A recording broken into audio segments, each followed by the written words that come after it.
Tonight, the United States crossed a line many believed could never be crossed. Congress has voted to remove a sitting president. From office as I speak to you now, Washington is in turmoil.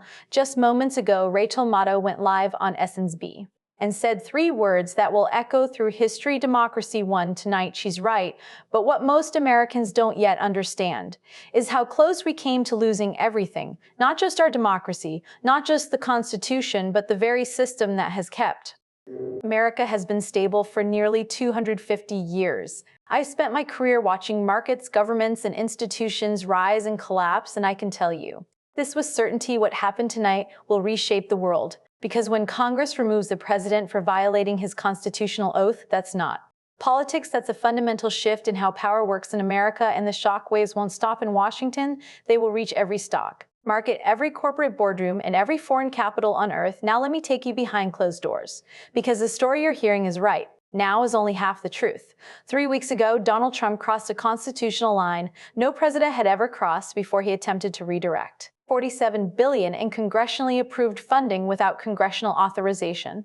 This wasn't discretionary money. These funds were legally assigned to infrastructure projects, veterans benefits, federal salaries, and essential government services. Trump tried to reroute every dollar toward his border wall and mass deportation agenda. Why does that matter? Because the Constitution is crystal clear. Article 1, Section 9 states no money shall be drawn from the Treasury except by law in plain terms. Congress controls the purse, not the president. The founders designed it that way because they knew controlling money is the ultimate check on executive power. Trump ignored that safeguard. When Congress objected, he didn't negotiate, he didn't compromise, he shut down the government for 3 weeks. America froze passport offices, closed Social Security claims, stalled 8,000 federal workers, went unpaid national parks, shut down food inspections, stopped tax refunds, halted.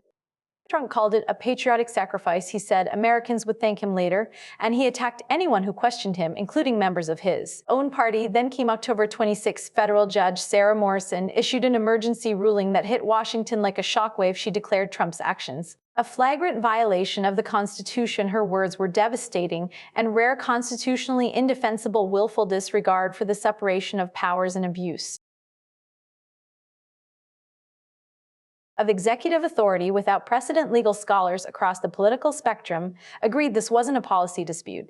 It was a declaration that the president had broken his oath of office, and then things became truly dangerous. Trump didn't back down. He attacked the judge personally. He claimed the courts had no authority over him. He declared that as president, he had absolute power over federal spending, regardless of Congress or the courts. Understand what that means. A president claiming absolute control over spending is a president claiming the power to ignore Congress entirely. That's not democracy. That's not a republic. That's something far closer to monarchy inside the Republican Party. The pressure exploded. Lawmakers faced a choice. They could no longer avoid defend the Constitution or defend Trump. For weeks, they tried to do both, but behind closed doors, it was falling apart. Trump demanded loyalty. He threatened careers. He publicly attacked senators who suggested compromise. This was familiar behavior. Anyone who crossed him: Jeff Sessions, Bill Barr, Mike Pence, Kevin McCarthy, was discarded. And finally, Republicans realized the truth: no amount of loyalty would ever be enough. Then came the moment that changed everything. During a closed-door caucus meeting, Mitch McConnell stood up, looked around the room, and said 4 words: the Constitution comes first.